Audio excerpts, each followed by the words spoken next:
Okay, what's going on, guys? We're going to have a video of mistakes that you probably make, and that maybe that your rank 3, rank 4 player makes that maybe an elite player or a top tier pro division player or rank 1 player will not. Now, the first one I'll talk about is these finesse shots. Now, these finesse shots, they are deadly, and so are Travellas. But there's actually a way of defending against these. The way to defend this again is that, remember, as soon as someone cuts inside, this is your key point here.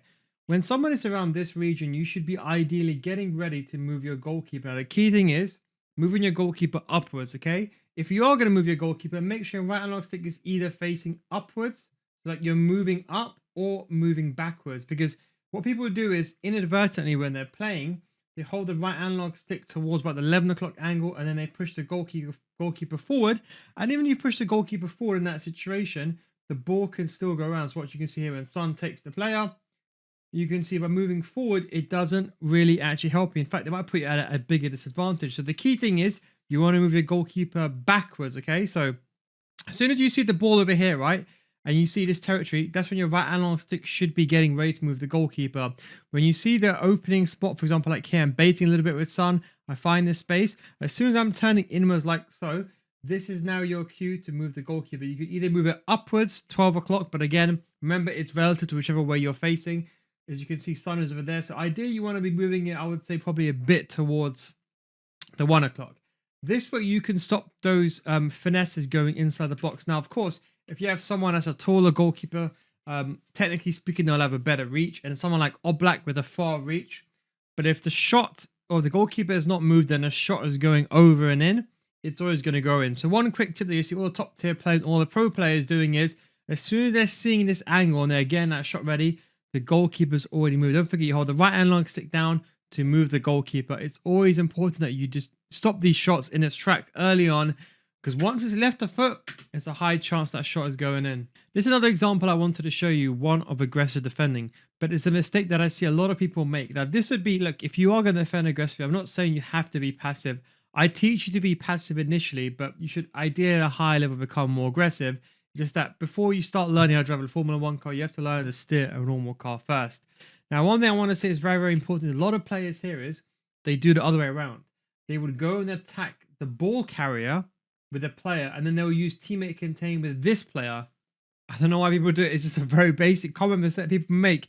I see even I even see elite players do that mistake. Now, what you're going to do is the main danger area, the person that's running in behind, always control that player yourself, because you can maneuver that player left, right, up and down, wherever you want to. You can go run to where the ball's going to be, and you can defend a situation. With teammate contain, the teammate contain always goes to the ball. Not even the ball carrier, always goes towards the ball. So when you hold the R1 button, the player can go apply pressure, but you have to be making sure you're marking the player or controlling the main player yourself. So if you are going to use teammate contain, right? If you are going to use teammate contain, the most important thing is the main player, the main danger area, you're always controlling that player yourself, and that way you can defend the situation. You can see, for example, like even over here, I might be controlling those players over there, but as soon as I'm ready to switch my defensive line, I'm not relying on teammate contain to do that. I'm doing that myself. So always control the situation yourself. Don't rely on AI. Do you want to get better at FC25? Now, before you skip ahead, what if I told you if you joined my FC school and you didn't get better after 1 month, I'll refund your money? I can say this because I've been running my FC school for many, many years, and thousands of students join and even stay on. We go over complete in-depth gameplay tutorials showing you both the theory of something and the gameplay examples using real-life examples in a structured format that's like a course. The videos on a systematic learning system teaching you everything from the core mechanics, the basics to the meta, so you can get better as a whole, with explanations that go beyond the scope of my YouTube channel. FC School has already started with every single tactical layout, focuses, meta cards, and learn the meta before it even becomes the meta. So come join thousands of others in a mature audience community for those looking to get better at FC25, patreon.com/nilguides, or click the link down below. Now, when you join, we already have a library of hundreds of videos, more than my YouTube channel, in fact, with new videos on FC25 getting constantly added, so you'll never run out of content. The biggest mistake people do is they spend thousands of dollars on FP points every year, thinking this will make them better, but it won't. But now it's time for you to make that change. Don't forget, if you don't get better after 1 month, just send me a message and I'll refund your money. That's the Nil Guides guarantee. Links down below in the description, patreon.com/nilguides. Okay, we're going to give another example. A lot of people playing 5 backs, 3 backs. And where they lose the ball a lot is they think to use the offside trap. Now, what I've tried to do is emulate what a normal player would do, is that they'll see a ball coming through like so, and they will think, oh, you know what? Let me play the offside trap. And when you do the offside trap, ends up taking too long, and then you see very, very luckily the goalkeeper saved it. Now, one thing I want to say is when you're doing an offside trap, right? The mistake I see people make is they do the offside trap now. At this point, it's too late. Even if your opponent takes a heavy touch, it's too late because they can make one through ball and you're going to be outnumbered. You can see I try doing it here as an example, and my player gets taken. Now, the key with the offside trap, but don't forget they changed the offside trap buttons. Now it's up, up. Because before it used to be down, down. Do you remember? But now it's up, up, if I'm not mistaken.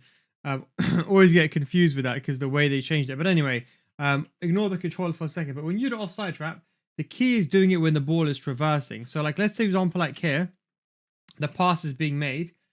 Now when you do the offside trap, by the time you take into account delay, for your team to shift from position 1 to position 2, it's going to take some time. But if you do it now, while the ball is traversing, let's say you press up, up on your D-pad or whatever, I think it's up, up, unless I get it confused this year as well because they changed the buttons, the team will start shifting forward. And that way, by the time Bruno Fernandes gets the ball, even if it's a first time pass, then your defense would have moved up. So the key thing is with offside trap is a lot of people, they see the pro players doing it. Now, most of the time, pro players do it for one reason, okay? It's to push the defensive lineup forward so they can press the ball. That's going to make you vulnerable to counterattacks and balls in behind. Of course, they're pro players. They're not going to make mistakes. They're going to defend that situation manually. That's number one, okay? And number two, if you are actually playing offside trap, you got to do it when the ball is traversing, not doing it when the ball is at the player's feet. Because anytime now, it's too late. You got to defend the situation here and worry about defending. At that point, it's just going to be way too late. I see this way too many times. It's very common because a lot of people, they see the pro players. And unlike other games, FC is one of those games, if you watch a pro player, you try to copy it. If you don't know what they are doing, it's going to end up being a disaster. So it may work once or twice, but against a good player, they will take you. So always do it when the ball is traversing, not when the ball is already at the player's feet. Very, very important. Okay, another one I want to go over is player choice. Getting taken from kickoffs and making these basic mistakes are notorious. We all made these mistakes. Even sometimes I do. Look, I'm not always try-harding. I'm just playing casually half the time. I'm not interested in becoming the world's best player. So I have to sweat my entire life off. But look, it's common to make mistakes, but you have to understand when and where to switch the correct play. So I want to give you a quick example, right? It's a kickoff. So you see, look here, when the ball is at this point, a lot of people, this is so common, they decide to run out with their centre mid. But look, I use my son, my attacking player, and I run back with son to go and press the ball, not going out with Guti, my centre mid, because then as soon as I bring out my centre mid, I'm creating a gap in my defence. But you see, by using my most offensive players forward, I can then come back and defend the situation. So you can see like here with Son, I bring Son all the way backwards, like so. And then I'm able to defend the situation. Then I'm in the one with De Jong, and you can see, look here, I make a silly mistake. That's normal. You do that sometimes. You ideally shouldn't, but it's natural to do it.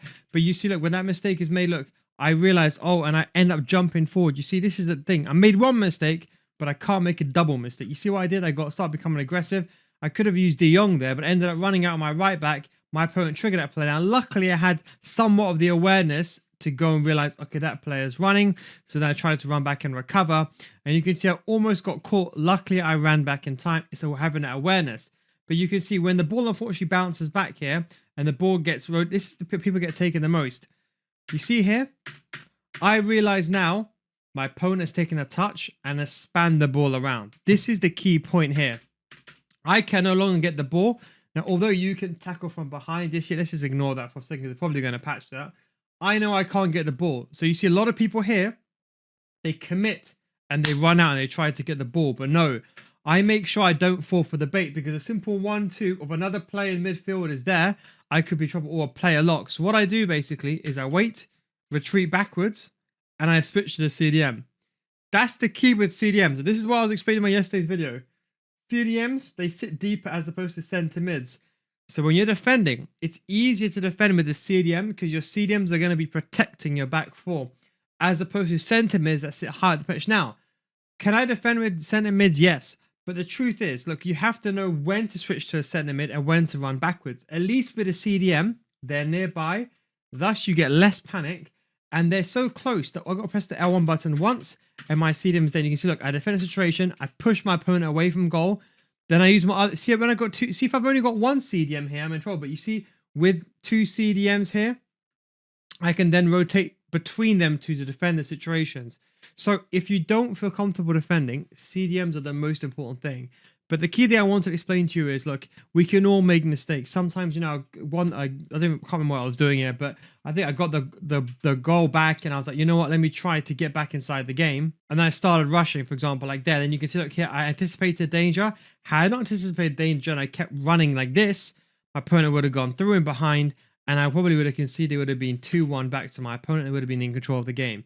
So after all the hard work to get back into the game, don't make the simple mistake. Then I want to go to the last one. Probably the most important thing that I see is such a basic defending mistake. You know, I use that example with defending with my CDMs as a proper extreme example, right? But you can say this is an example that I try to emulate of someone losing the ball in midfield.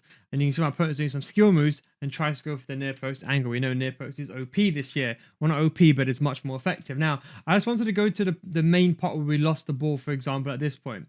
So you can see, like, this is a very, very common thing people do. You can see, example, like here, what it is I was holding the ball, then I ended up holding the run button, which I should have never have done. But by holding the run button, I end up taking a heavy touch. Just like this is how people normally lose the ball, by the way, is by I held the run button, I lost the ball here. Also, I just want to say as well, the reason why I'm not going over this mistake is because we've gone over it so many times now. But I'm sure you know you should never take a running touch. But you can see when the ball ends up getting lost, you can see I'm in this panic state. So you see the most important thing is I'm thinking first run back. That should be your instance, okay?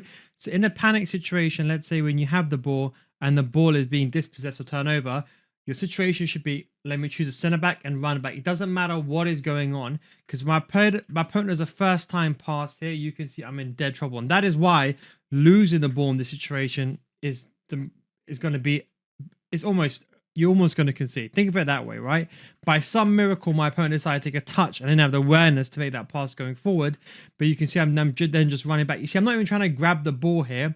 What I'm trying to do is I'm running back to get in front of my player runs where the ball's going to be. And look what I do is I'm defending the angle towards goal.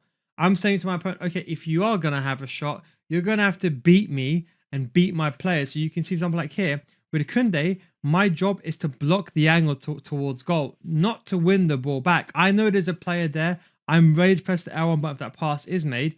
But my job here is to block shot. Now, I know this opponent's either going to go for a near post shot or a cross goal.